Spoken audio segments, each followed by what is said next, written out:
Hello. Children, unfortunately, miss, Jenny will no longer be able to teach your classes. Mr. Harold took a quick look around the classroom. I know you're upset, but there's nothing I can do. She's been diagnosed with a rare disease. I'd like to introduce your new teacher, Mr. DeWald.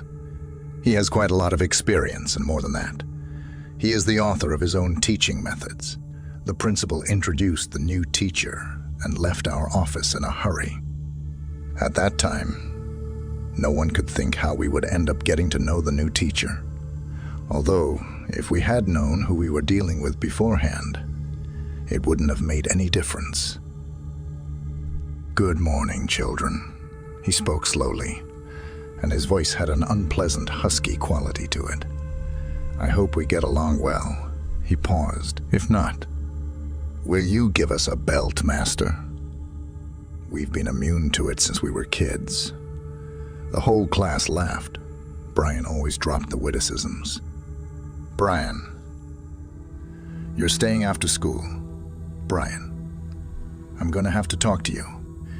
He gave the bully a hard look. Now, why don't you take a walk to the nurse's office? And Brian's nose spurted blood at that very second. The kid instantly turned white and stormed out of the classroom. Do either of you have anything else you'd like to add? I don't know. He seemed to pause at every syllable. That's what I thought. Now, open your textbooks to page 58. Everyone opened their textbooks and began to read to themselves. And Mr. DeWald turned to the blackboard and began to draw some pentagrams. I didn't know exactly what they were called, but there was no doubt in my mind that they were dark signs. A couple years ago, I was into esotericism. I didn't even realize the time had passed.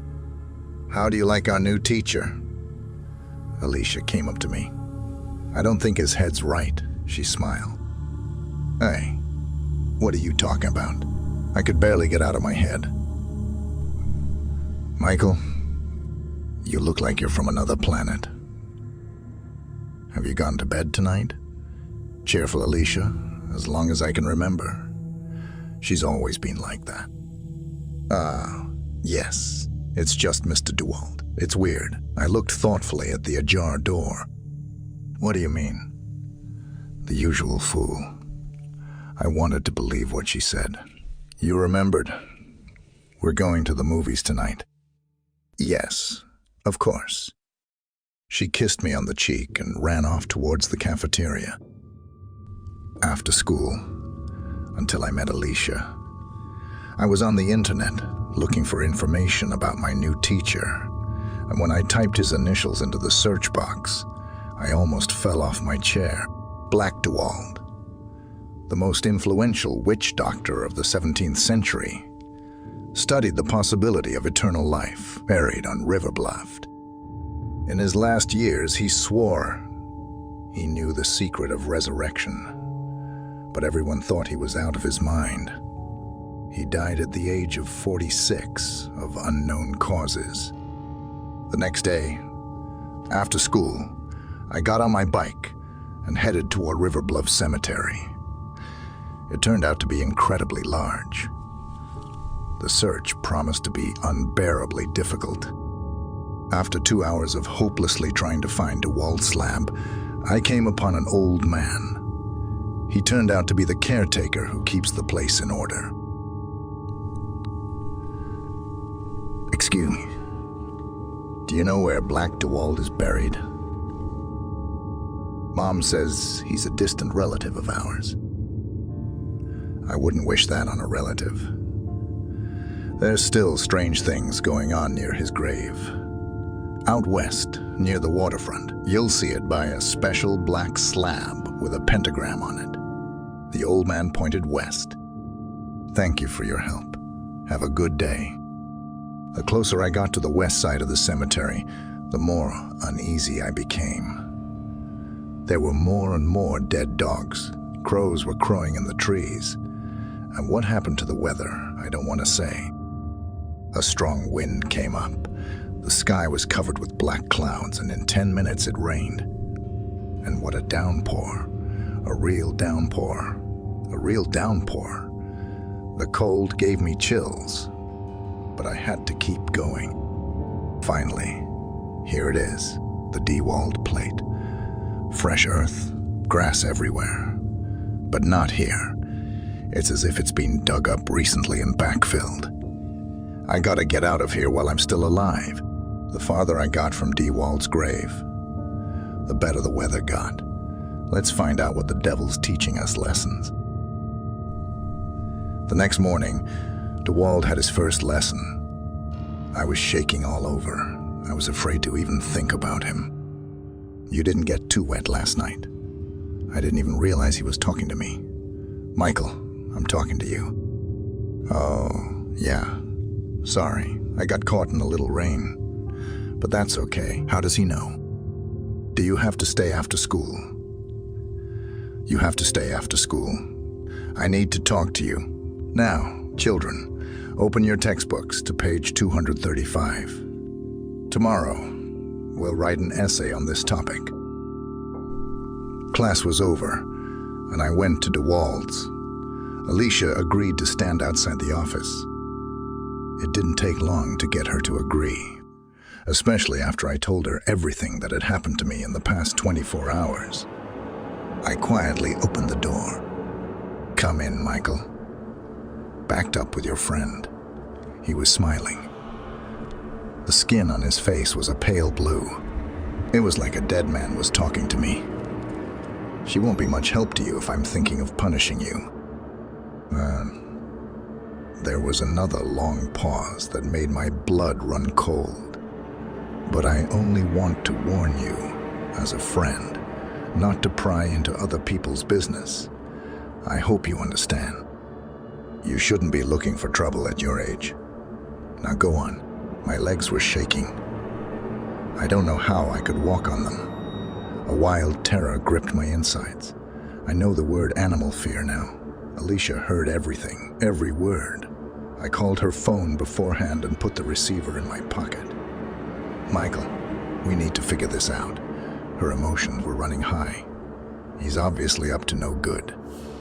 Wait. Let me get my head straight. I sat down on a bench and it took me about 20 minutes to speak properly. We should follow him. He must live somewhere. It was a dubious idea, but there was nothing left to do. And what do you think? He went to the house of our teacher, Miss Jenny, who was supposedly sick with some unknown disease. We sat in the bushes outside her house until he went out. The key.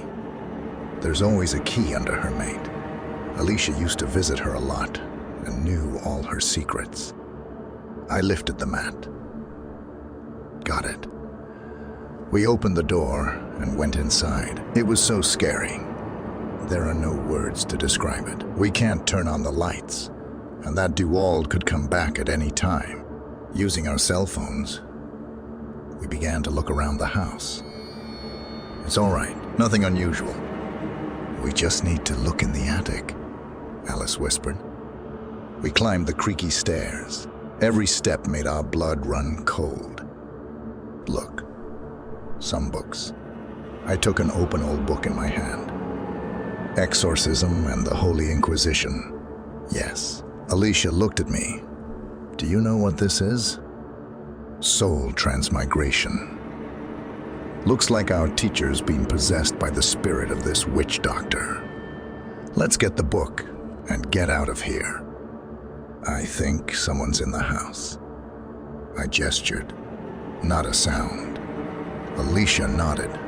I pointed to the window and that there was no time at all. My heart was about to burst out, lightning fast. We climbed out the window, hung onto our arms and jumped down, hiding in the bushes. We looked up at the window. DeWald's disgruntled face came out of it. I think he's gone. Come to me. I've decided to put an end to this messenger of the underworld. We found the spell. Miss Jenny used to revive this foul thing. Now, If we don't get her soul back within 66 days, she's gone forever. In an hour, we had the ritual fully prepared, and we're just about to start on Miss Jenny's return when DeWald came in the door. Darling, your new teacher here says you took his book by mistake. If Mom knew what she'd done. Give me back my book, Michael. Didn't your mother tell you it's wrong to take other people's books? DeWald laughed evilly. Did you foolishly think you could beat me? He raised his hand and the book floated through the air toward him. He moved away, and the door to the room closed by itself, apparently by the power of his thought. Without the spell, we can't do anything. Without the spell, we can't do anything. I slammed my fist into the wall. Michael. Alicia showed me her phone. I have a picture I took of the spell on camera when you went downstairs. We started the ritual. We turned off the lights, lit the candles, and began to recite the spell. The candles began to burn, bright red, a pentagram twisted on a piece of paper. From the direction of Miss Jenny's house, there was a wild shriek, and suddenly everything went quiet. We sat with the lights off for a long time, looking at the candles. They were burning in their usual color, and there was a kind of harmony about them. We began to come to our senses. The next day, our lessons were taught by our old Miss Jenny. My advice to you: do not play with the dark forces. They pursue only their interests. In their hands, you are only puppets, which in the future will become unnecessary ballast.